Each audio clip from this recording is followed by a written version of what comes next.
Alright, you all know why you're here. This is 9 ultra rare encounters from Fallout 4, with the rarest coming at you from the end of the video. Without further ado, here we go. First, we can encounter your old neighbors from the intro. This little encounter is a blast from the past. Remember the intro to Fallout 4? Remember all those people you pass when you go to the vault? What's gonna happen to all those people outside the gate? We're doing everything we can! Now keep moving! Well, what do you think happened to all of them after the bombs dropped? That's right. They became a roaming pack of feral ghouls that wanders all around the Commonwealth, eating and killing as they go. You can find them on your adventures and they'll attack you on sight. This random encounter isn't all that interesting on its own, more of a, that's neat type of moment. But the implications are what get me. Think of your neighbors in real life. Then think of how many people they would have to kill and eat for them to still be alive 200 years from now. Yeah, Miss Parker starts as a loving suburban housewife, but this is her now. And it just makes you wonder how she got like this. I guess this random encounter also makes you take another look at all the ghouls in Fallout. Every single one of them started off as someone's neighbor or friend, only to end up like this. Gross. Then we have the Fred O'Connell encounter. When I first got this random encounter, I didn't even know what I was looking at. This is basically a dead man walking right here. I thought he might be one of the rare traders you can send to your settlement, so I got all excited, only for him to be like, Don't have anything to sell. I'm on my way to Vault 81 to restock. Maybe you can find what you need there. so that's it, right? Just a trader with nothing to sell and his hired gun, right? Wrong. See, this encounter should only be played out before you go to Covenant, because Fred is canonically in the caravan that gets destroyed, so Covenant can kidnap Amelia. Here's the weird part, though. I had already taken care of Covenant in this playthrough. In fact, I'd taken care of it so long ago that Fred's body wasn't even in the game anymore. Apparently, after a long enough time, he just decides to get up and keep walking. Returning to the game world. Some players even report that if he spawns in the right place for you, he can walk right past his own corpse. No matter when you meet him, I mostly just wish he had something to sell to me. Then we have the Slime Addict Raider encounter. Alright, this random encounter is only rare because you can miss it completely if you go to the school early on. This is a super relatable situation. We all have that one friend that likes to eat too much. Well, in this case, his friends are like, Brother, may I have some oats?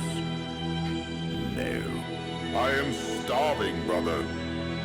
and after it's all over, you stumble your way onto a few dead raiders and no sign as to what might have killed them. On one of their bodies is a note that says, Hank, you've been eating a lot of that food paste we got from that Suffolk school. It's affecting you. Like, in a real bad way, man. You've been flying off the handle at every little thing. Always have this crazy look in your eyes. Heck, during that last farm raid, you even shot a couple of runners. We don't kill them when they're fleeing, man. We're better than that. I know this stuff tastes great, but is it really worth all this? I mean, I had to write this down because I'm scared you'd shoot me in the face if I said anything in person. We're your friends. We just don't want to see you go down the wrong path. Just drop the paste, man. Now, here's the weird part. At first, I thought Hank got confronted by his friends, then snapped and killed them all. But I think this is Hank right here, because we can find the food paste on his body, meaning something else must have taken these raiders out before they could confront Hank about his snack problems. Better luck next time, I guess. Then we have the Sandwich Man encounter. Alright, to be fair, you've probably seen this random encounter before. If not in your own game, then you've definitely seen a video on it. You ever have one of those discussions with your buddy, and halfway through it you think, if someone could hear us right now, they'd think we're pretty freaking stupid.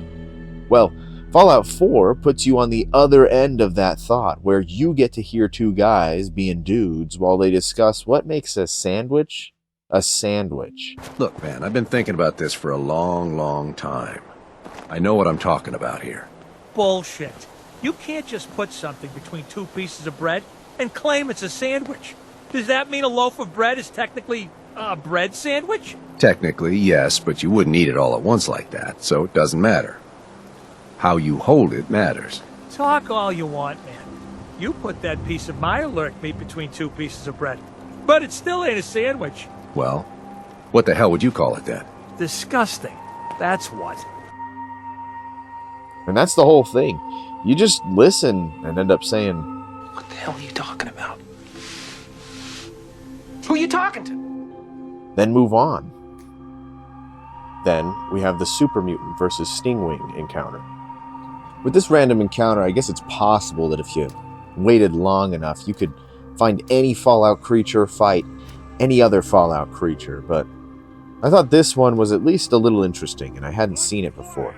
I stumbled onto a Super Mutant fighting a Stingwing. Now, Stingwings were supposed to be the Fallout 4 equivalent to Cazadors from New Vegas, but this encounter showed me why that isn't the case. We all know what a Cazador fight is like. Dude, you need to be careful. It's dangerous. If you had 3 Cazadors fighting a Super Mutant in New Vegas, you would find a dead mutant. Here, the mutant had already taken out one of the giant bugs before I even intervened. The bugs in Fallout 4 just aren't tough enough to make it in this wasteland. Then, we have the Minutemen taking over a church encounter. This random encounter isn't necessarily rare, but depending on how far you are into the game, your favorite or least favorite factions can appear and secure an area. In my game, I only really helped out the Minutemen so far, so they show up every now and then to help me out. This time, they decided it was imperative to secure this church for Minutemen use. No idea why it was so important to them. I guess they just wanted to spread the word. On the one hand, it's cool to see them apparently show up and prove that they do work independently from me every now and then, but on the other hand, they kept telling me how secure the area was when there was a behemoth like 200 yards away. If this is the kind of work I can expect from my own militia, I guess I don't feel so bad that I never used the flare gun Preston gave me. I don't know what I pay these guys, but it's probably too much for standing around in a church. Then we have the Absalom encounter. If this random encounter finds you instead of you finding it, Absalom is gonna have you looking like the Raider in New Vegas.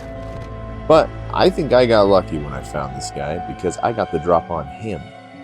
I actually thought he might somehow be friendly before I realized he was searching for me. If this guy had the high ground, I think he would have finished me off, as I was already pretty weak at this point. As it was, I was able to take care of him pretty quickly. Absalom is one of the more common random encounters, and I think the developers designed it so you're supposed to get it at some point. But I've definitely missed him on most of my playthroughs. He's supposed to be a kind of hunter of men who surprises you when he gets the drop on you. This guy is hostile to everyone except for the Minutemen, although obviously you're not included in that. But that's not the worst part. The worst part is he and his gear levels with you. So no matter when you fight him, he's dangerous.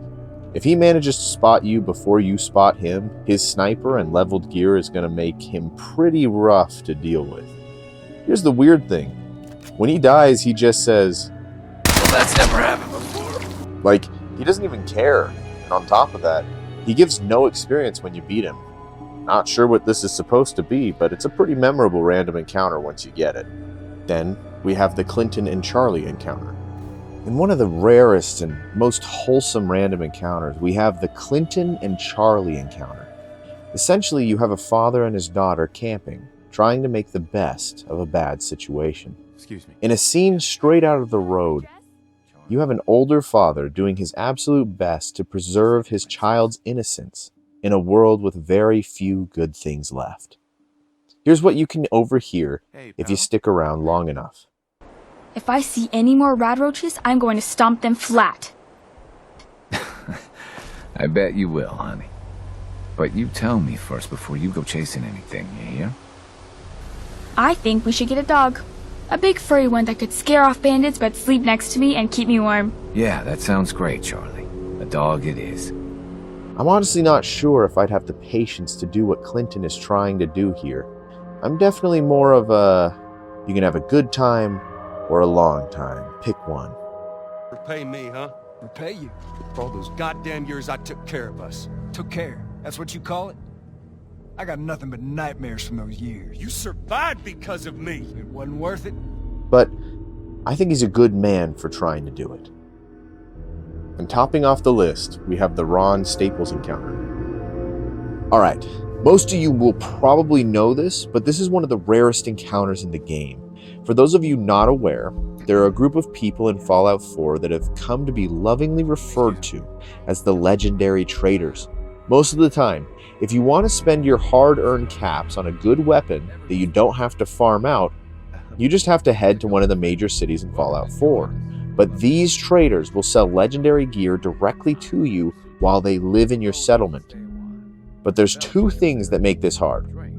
One, you have to work on your settlements. You have to at least have 20 settlers spread out across all of your settlements, and you have to build the best version of a shop. And then the second requirement is that you have to find these guys. Ron Staples is the legendary barkeep in Fallout 4. It took me literally hours of wandering to finally find this guy, and honestly, I'm not sure if it was worth it. What kind of legendary items can a guy who sells food and drinks really bring into your life? But I found him, and he's mine. And now maybe you can too. Once he's at your settlement, he uses his bar to keep everyone happier than ever.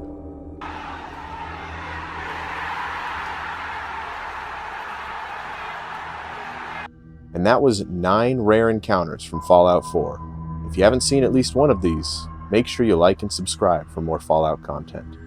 Thank you all for watching. I publish a new video on Fallout every week where I try to find the best and worst elements of this game. Don't miss out, subscribe, and be ready for some great comment. And until next time, I'll see you around.